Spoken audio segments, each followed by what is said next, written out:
It's The World This Week, 7 days, 4 Paris-based correspondents, 1 hour. The World This Week in partnership with the Daily Beast. We say hello to Anne-Elisabeth Moutet, columnist with the Daily Telegraph and the Sunday Telegraph. How are you? I'm very well. All right, it's almost the end of the year. Yes. All right. With us as well, Nupur Tiwari, founder of Smashboard. What is Smashboard, Nupur? Tell us. It's a social network which is feminist, an alternative social network. Which launched when?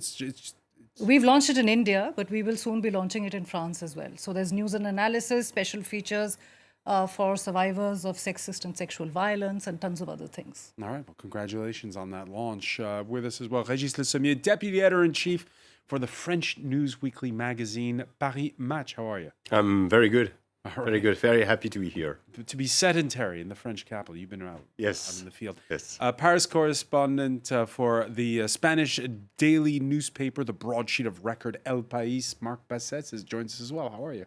Good, thank you. All right. The World This Week on Facebook and on Twitter, hashtag World This Week. It's all going to according to script on Capitol Hill. On this vote, the yeas are 230, the nays are 197, present is 1. Article 1 is adopted.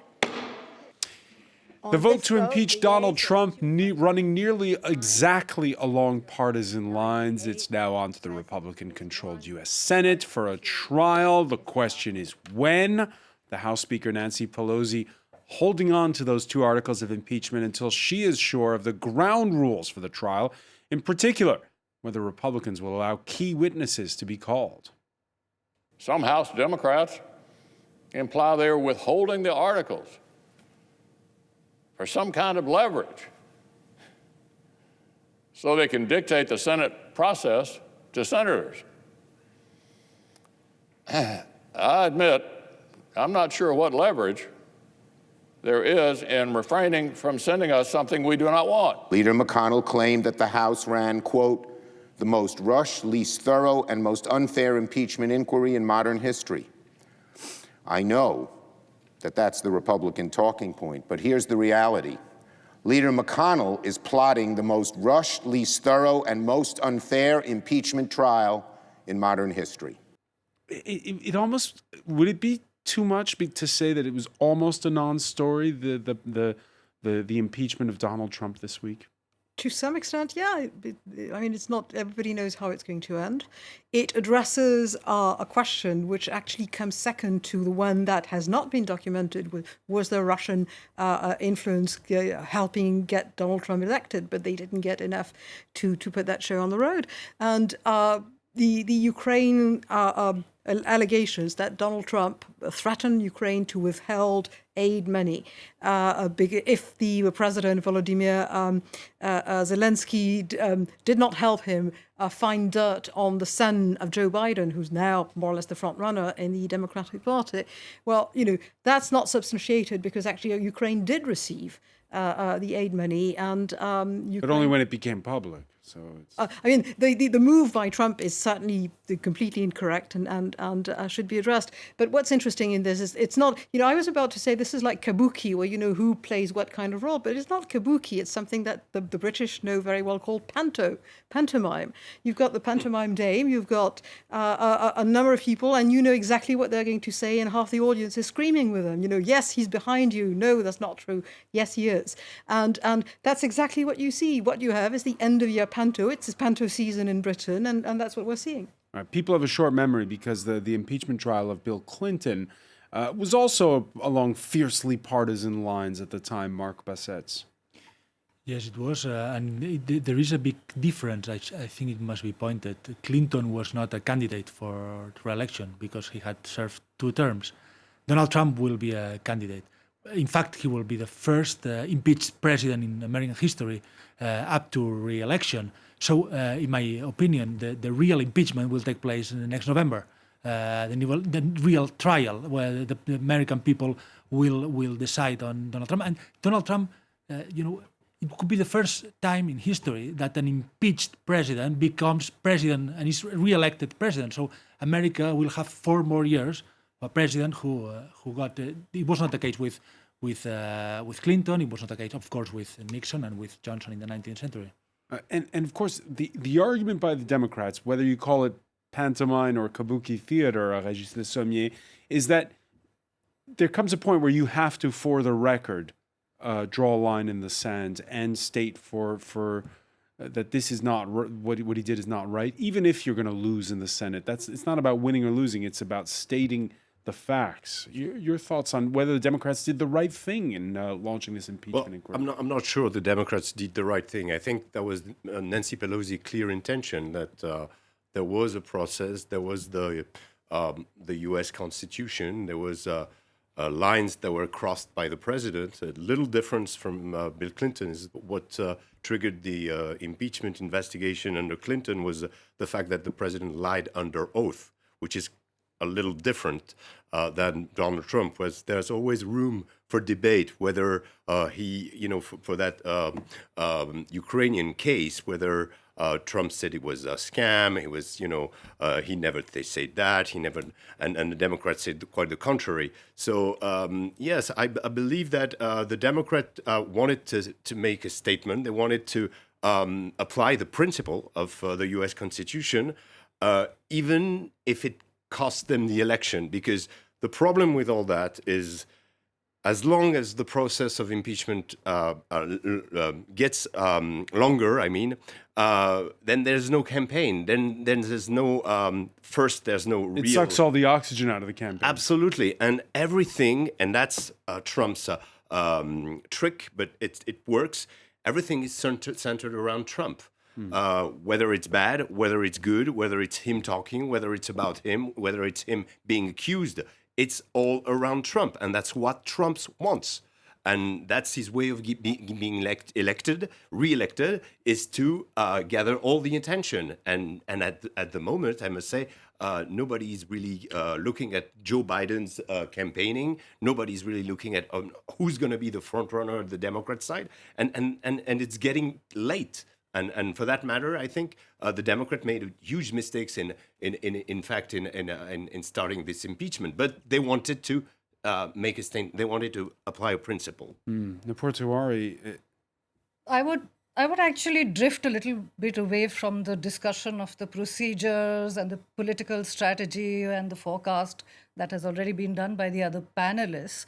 And I actually say that if in the news cycle there's something good that's come out of the US, I have to say that it's the impeachment. I mean, you have to look at what kind of a leader Trump was. I mean, you'll accuse me probably of getting into psychobabble, but here was a narcissistic, power-hungry, sociopathic, misogynist, you name it, leader, and he has been impeached. So I am interested more in looking at the fact that he could be impeached and that he has been impeached. So is it democracy in the United States is doing well, poorly? I would say that if you were to look at the fact that a president like Trump could be impeached, I would give them full marks. And in the US, it proved that nobody's above the law. Absolutely. All right.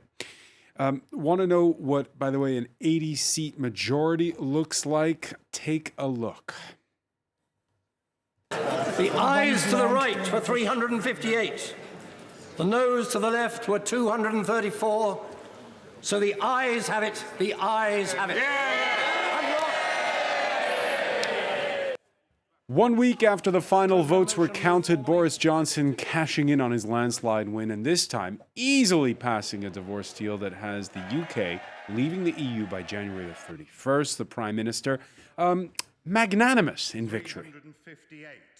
Now is the moment, as we leave the European Union, to reunite our country and allow the warmth and natural affection that we all share for our European neighbours to find renewed expression in one great new national project of building a deep, special and democratically accountable partnership with those nations we are proud to call our closest friends.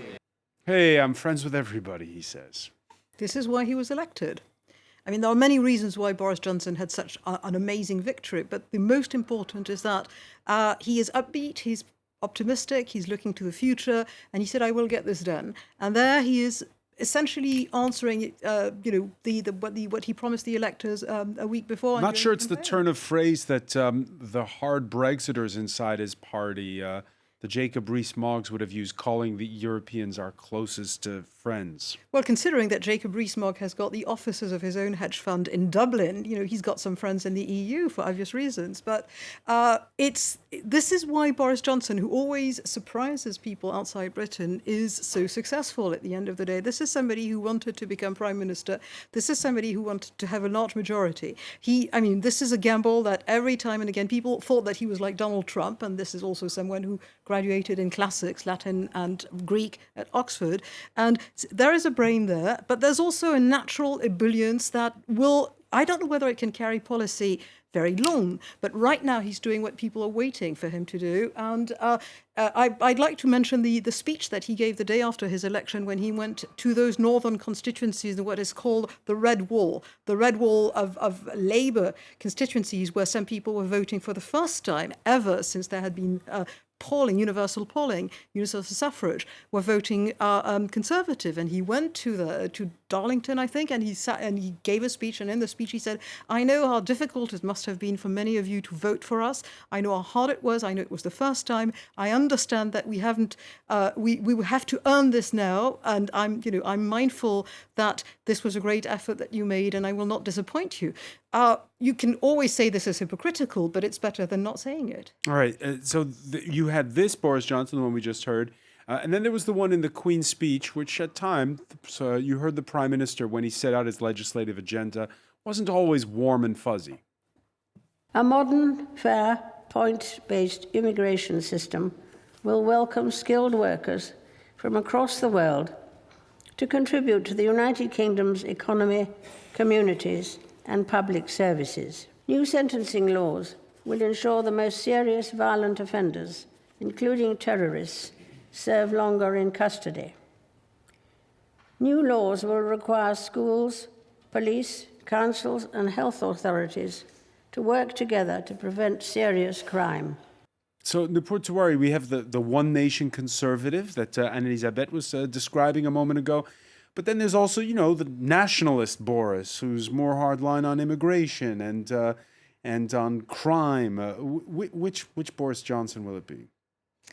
Well, the only thing that's likable about Boris Johnson and admirable for me would be the way he wears his hair. So like it's all floppy.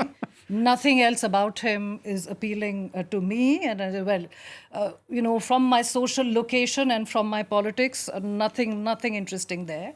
Of course, he's taking a hard line and all of that, and that we have to do this finally, no extension and so on and so forth. But how is he going to do it? We don't know that yet. What is his solution? I mean, of course, you can put up this front of saying that we are going to do this and we are going to do that. But behind that, what solutions do we have? What solutions do we have for Ireland? I mean, what's going to happen there? We still don't know. January is here almost. And very soon the end of the year of 2020 will be here too.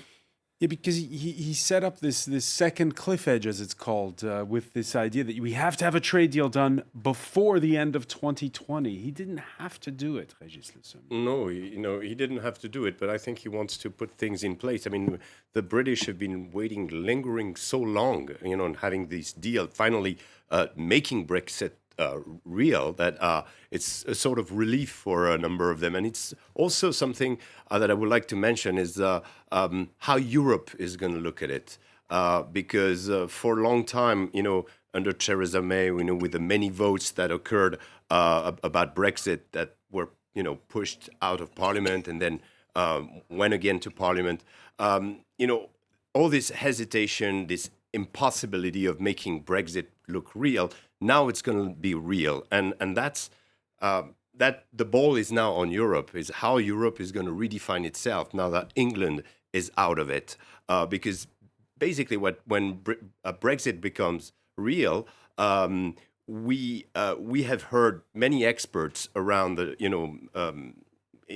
before the election and for a year saying that it was going to be a catastrophe for England, that the economy is going to be in disarray, that Well, England has a level of unemployed that has not been seen since World War II. I mean, its economy is not going as bad as predicted, and right now It's almost in recession, though. There's two sides to the argument when it comes to the maybe, the economy. but my point is that now that England is out, what is Europe? What is and then again, we still have this machine, this European machine that is under a breakdown right now, and Right. Yeah, Marc Basset's on this point. With the UK out, when you're sitting in a country like Spain and you see France and Germany stronger, what does it look like, Europe, as described by Régis de Sommier? No, I think that European leaders, European capitals are impressed first with Boris Johnson's victory. Macron would dream of such a support, or Angela Merkel, okay, and on Pedro Sánchez, Spanish Prime Minister, as well. And they are happy as well to turn the page, because this has been a nightmare for the UK, of course, but for Europe as well. I think that we all... But you think you've turned the page, Mark, but now we're going to have a trade deal negotiation. Yes, but Brexit is over. There is no new second referendum. Europe can focus on what the main goals and matters. And there is also a big lesson here, I think. Many people said Brexit will be an invitation to other countries to leave the European Union. It has not been. I think it has served as a lesson that we want to be in Europe. Europe, I'm being a little bit optimistic now. Yeah, I'm not really sure that the message is. I mean, in every country, whether it's Germany or France, especially in France, I mean, the populist movement is huge. And looking at what's happening in England, well, maybe people might be, and more people might be tempted, especially that since. Europe has not redefined itself at all. I mean, you've seen... And on that point, I think I completely agree with you about us not being able to redefine ourselves, not only in Europe, but elsewhere. Let's not forget that the most charged part of the Brexit debate or the argument was immigration, Now, all of these things that we are discussing today, we'll be discussing India as well very soon, they are all turning around the question of nations, citizenship, borders. Now, the thing is that, in the world that we live in today, people, goods, information, everything is traveling really fast and crossing quickly. Except that our mindsets are still stuck somewhere else. So we do not have new solutions. We are not thinking of the economy in new ways. So all these discussions, we are just stuck in the impossible and just making, predictions, projections, sitting over here knowing that there is nothing really concrete that's happening out there. There is no solution right now that Boris Johnson has. Nigel Farage is the architect of this whole Brexit thing. And Nigel Farage is nowhere. Yeah, he isn't. But what I'm saying is, look at the origin of this whole debate. All right, we're going to have to take a quick break. We'll be right back. Stay with us. You're watching The World This Week. Watching The World This Week.